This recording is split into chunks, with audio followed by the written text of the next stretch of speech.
لقد أظهر المغرب قوته في كرة القدم بكل تأكيد. بوفال أول لاعب يسجل أمام البرازيل بهدف أسطوري.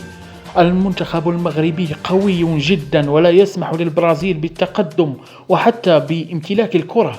أمرابط يقدم خطة خيالية لكسر خطوط الخصم وخطوط البرازيل. يا له من هدف مذهل.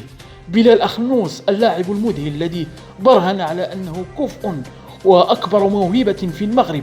بلال أخنوس أعطى هدف الفوز. يا له من هدف خرافي.